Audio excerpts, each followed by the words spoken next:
zdá, že zozbierať predmety z krátkeho časového obdobia je ľahké, opak je pravdou.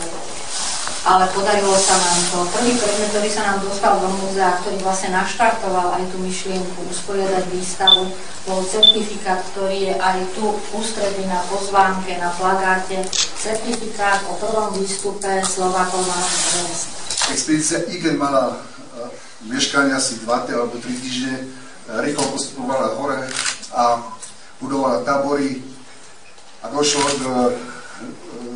k tým posledným útokom, kde samozrejme bolo niekoľko, boli 3 družstva vrcholové, ktoré mali rozhodnúť o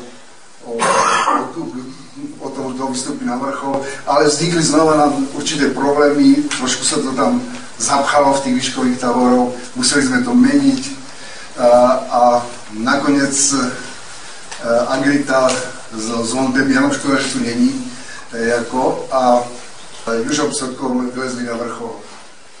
Bolo to obrovská radosť.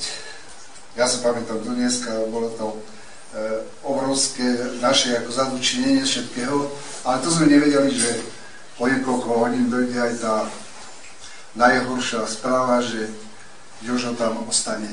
Bola jednoducho prvá. A na to sa nezabudlo. Tak ako Mišo spomínal na záver, jeho spomienku na Joža Sodku, nášho Juzeka.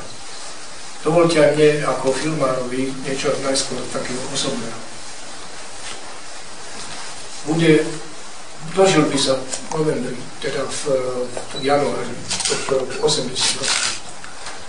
A mal 50 rokov, keď vystúpil na vrchol. Ja viem, že boli tam aj už aj vyše 80-ročný Japonec, myslím. Ale vtedy bola iná doba. A tým, že som ja osobne spal v stane s Jožom Sodkom, mali sme spoločný stan, tak sme prežívali všetko, dá sa povedať, aj tak ľudský, bližšie. Tento film, ktorý tu je, volá sa Krutá výzva, je súčasťou 10-dielneho seriálu, ktorý možno poznáte väčšinou, Veľké himalajské dobrodružstvo.